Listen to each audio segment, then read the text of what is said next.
স্বাগত ডিবিসি সংবাদে আপনাদের সাথে আছি অর্ঘমিত্রা তরফদার। ফিলিস্তিনিদের উপর নির্মম নির্যাতনের প্রতিবাদে উত্তাল বাংলাদেশ। সকাল থেকে দেশের বিভিন্ন প্রতিষ্ঠানের শিক্ষার্থী ও বিক্ষুব্ধ জনতা হত্যাযজ্ঞের প্রতিবাদে বিক্ষোভ করছে। ইসরায়েলি বাহিনীর ধ্বংসযজ্ঞের প্রতিবাদ ও ফিলিস্তিনিদের প্রতি সংহতি জানিয়েছেন রাজধানীর মহাখালী ওয়্যারলেস এলাকার মানুষ। বাড্ডায় ব্র্যাক বিশ্ববিদ্যালয়ের সামনে শিক্ষার্থীরা দখলদার ইসরায়েলের গাজায় নৃশংস গণহত্যা ও ধ্বংসযজ্ঞের তীব্র প্রতিবাদ জানান। প্রতিবাদে সরব গাজীপুরবাসীও।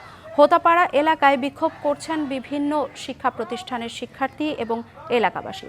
ফিলিস্তিনে চলমান হত্যাযজ্ঞের প্রতিবাদে রাজপথে নামে পটুয়াখালীর শিক্ষার্থীরা। এদিকে ঢাকা বিশ্ববিদ্যালয়ে সকাল ৯টা থেকে ১১টা পর্যন্ত সব অফিস বন্ধ।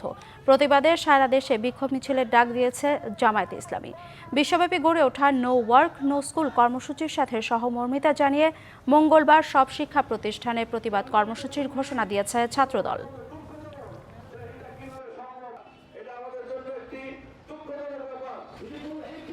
যেভাবে সম্ভব ফিলিস্তিন যাতে মুক্ত পায় এরকম ইসরায়েলের মতো বর্বর প্রজাতির থেকে আমরা যুদ্ধ করার জন্য রাজি আছি। আমরা সর্বাত্মক ইসরায়েলের ধ্বংস কামনা করছি এবং বিশ্বের সমস্ত মুসলমান নেতাদেরকে ফিলিস্তিনের পক্ষে দাঁড়ানোর জন্য আহ্বান করছি। ইসরায়েলের সকল পণ্য কিনা থেকে আমাদের বিরত থাকা উচিত এবং ইসরায়েলকে বয়কট করানোর দাবি আমরা কঠিনভাবে জানাচ্ছি। এ বিষয়ে আরও জানাতে ঢাকা বিশ্ববিদ্যালয় থেকে আমাদের সাথে যুক্ত হচ্ছেন সহকর্মী মাহফুজা বৃষ্টি এবং নারায়ণগঞ্জ থেকে যুক্ত হচ্ছেন সাবিত আল হাসান। প্রথমে চলে যাব বৃষ্টির কাছে। বৃষ্টি, গাজায় গণহত্যার প্রতিবাদে ঢাকা বিশ্ববিদ্যালয়ের কর্মসূচি কি, বিস্তারিত জানাবেন।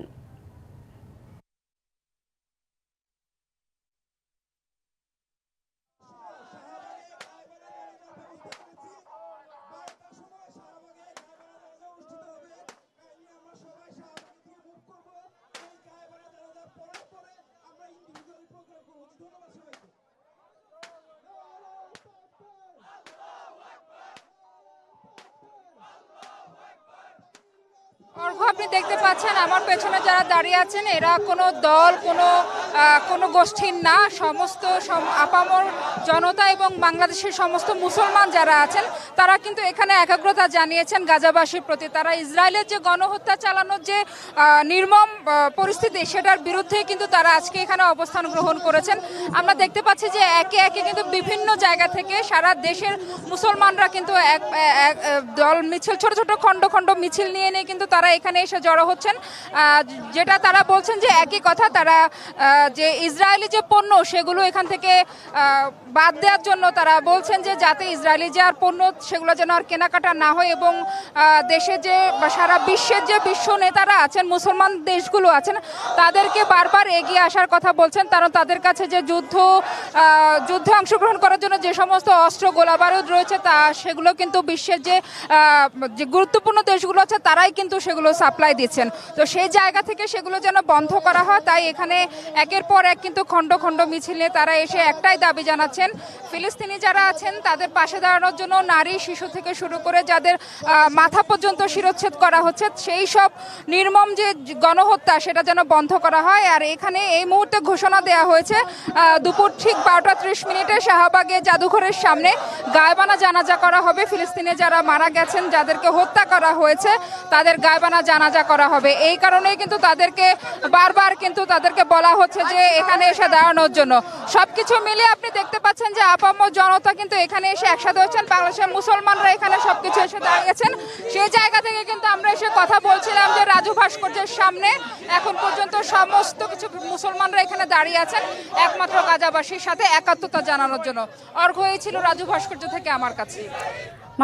মাহফুজা বৃষ্টি, ধন্যবাদ আপনাকে। এবার আমরা চলে যাব নারায়ণগঞ্জে সাবিত আল হাসানের কাছে। নারায়ণগঞ্জে চাষারায় বিক্ষোভ করছেন শিক্ষার্থীরা। সাবিত, জানাবেন সেখানের কর্মসূচি কি কি চলছে, জানাবেন। এই মুহূর্তে অবস্থান করছি নারায়ণগঞ্জ শহরের চাষারা প্রাণকেন্দ্র যে চাষারা গোল চত্বর, সেখানে আজ সকাল 11:15 থেকে বিভিন্ন স্কুল কলেজের শিক্ষার্থীরা এখানে অবস্থান নিয়েছেন এবং তারা কিন্তু নারায়ণগঞ্জ শহরের সাথে মুন্সিগঞ্জ, ঢাকা এবং আদমজির যে যান চলাচল সেটা কিন্তু বন্ধ করে দিয়েছে।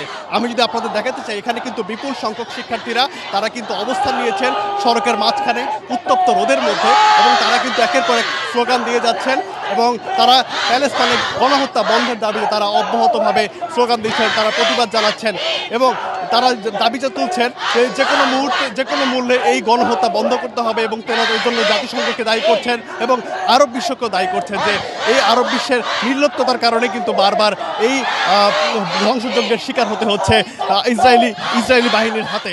আমরা এখানে দেখতে পেয়েছি যে তারা এখানে শুধুমাত্র যে গণহত্যা বন্ধ তা না, তারা এর পাশাপাশি ইসরায়েলি যে সকল পণ্য রয়েছে সেই পণ্যেরও কিন্তু বয়কটের ডাক দিচ্ছেন। এই মুহূর্তে পুরো চাষারা কিন্তু গত 1.5 ঘন্টা যাবত অবরুদ্ধ রয়েছে এবং শহরে যান চলাচল পুরোপুরি বন্ধ হয়ে রয়েছে। তারপরও তীব্র রোদের মধ্যেও কিন্তু শিক্ষার্থীদের অবস্থান একটুকু নড়েনি এবং ধীরে ধীরে কিন্তু বিভিন্ন স্কুল থেকে তাদের কিন্তু সংখ্যা বাড়ছে এবং শিক্ষার্থীদের সংখ্যা ধীরে ধীরে বাড়ছে। আমি যদি দেখাতে চাই এখানে কিন্তু বিপুল সংখ্যক বিশেষ করে স্কুল কলেজের ইউনিফর্ম পরিহিত শিক্ষার্থীরাও কিন্তু এখানে অবস্থান নিয়েছেন এবং তারা কিন্তু বিভিন্ন প্যালেস্টাইনের পতাকা সহ বিভিন্ন পতাকা নিয়ে তারা এখানে অবস্থান করছেন এবং তারা চাচ্ছেন এই প্যালেস্টাইনে যে গণহত্যা চলছে সেই গণহত্যা যাতে বন্ধ করা হয় এবং তা বন্ধ না করা হলে তারই প্রতিবাদের অংশ হিসাবে কিন্তু তারা এখানে অবস্থান নিয়েছেন। আমরা কয়েকজনের সাথে কথা বলেছিলাম, তারা যেটুকু জানিয়েছে আমাদের যে প্যালেস্টাইনে গণহত্যার চিত্র দেখে তারা আসলে ঘরে বসে থাকতে পারেনি এবং তারা সেই কারণেই প্রতিবাদ জানানোর অংশ হিসাবে নিজেদের বিবেকের তাড়নায় অংশ হিসাবে কিন্তু তারা এখানে এসেছেন এবং প্রতিবাদ করে যাচ্ছেন। আমরা চেষ্টা করব কয়েকজনের সাথে কথা বলার জন্য এবং কেন এই গণহত্যা চালানো হলো এবং কেন এই গণহত্যার প্রতিবাদ এখানে অবস্থান সেটা জানতে এবং কেন এখানে আপনাদের অবস্থান কি মনে হচ্ছে? আমরা এখানে আসছি সম্ভবত আমাদের গাজায় যে নৃশংস মুসলমানের উপর হত্যাকাণ্ড চালাচ্ছে তার প্রতিবাদ নিয়ে আমরা আজকে রাজপথ দখল করেছি। আমরা চাই না যে আমাদের মুসলমান ভাই বোন আর মরুক, আমরা চাই না আমাদের মুসলমানদের শরীর থেকে আর 1 ফোঁটা রক্ত ঝরুক। আর 1 ফোঁটা রক্ত ঝরলে আমরা এর থেকেও আরো ভয়ঙ্কর হতে পারি। বিশ্ব মুসলিম জেগে ওঠা শুরু করেছে।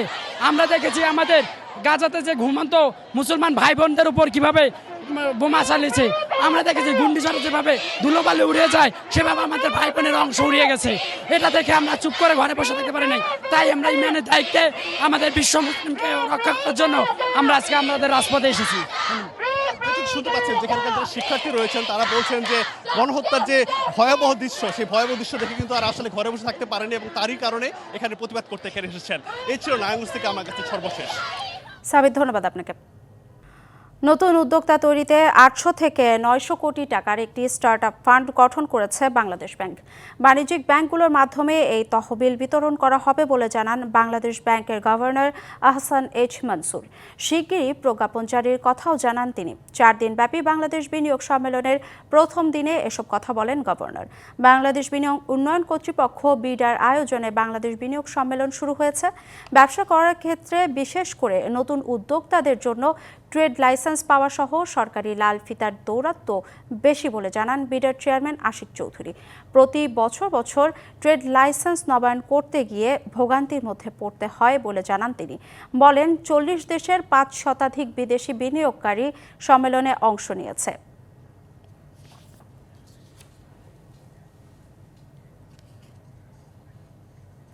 বাংলাদেশ বিনিয়োগ সম্মেলনের অংশ হিসেবে চট্টগ্রামের আনোয়ার কোরিয়ান ইপিজেড ও মিরসরাইয়ের জাতীয় বিশেষ অর্থনৈতিক অঞ্চল পরিদর্শন করছেন বিদেশি বিনিয়োগকারীরা। সকালে চট্টগ্রামের আনোয়ার কোরিয়ান ইপিজেডে যান কোরিয়া, চীন, জাপান, নেদারল্যান্ডস, যুক্তরাজ্য সহ 60 জন বিনিয়োগকারী। ঘুরে দেখেন ইপিজেডের বিভিন্ন জায়গা ও ইয়াং ওয়ানের বিভিন্ন কার্যক্রম। কোরিয়ান ইপিজেড পরিদর্শন শেষে তারা যান মিরসরাইয়ে বিশেষ অর্থনৈতিক অঞ্চলে।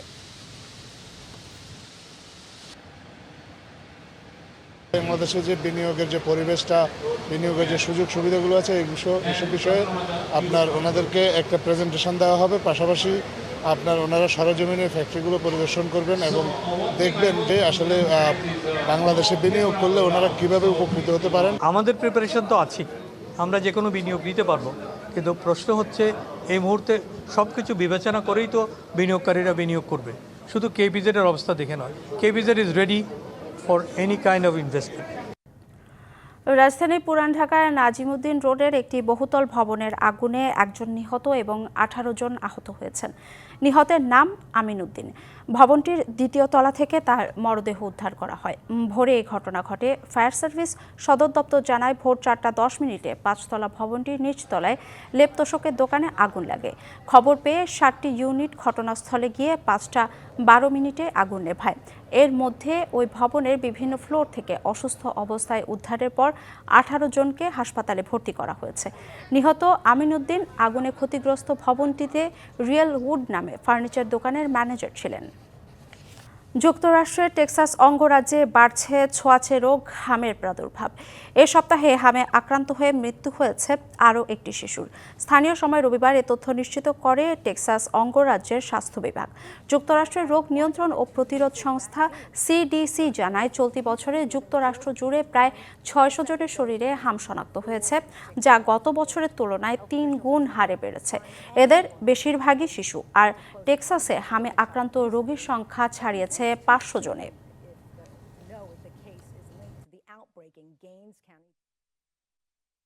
আইসিসির নিষেধাজ্ঞা কাটিয়ে আবারও ক্রিকেটে ফিরেছেন নাসির হোসেন।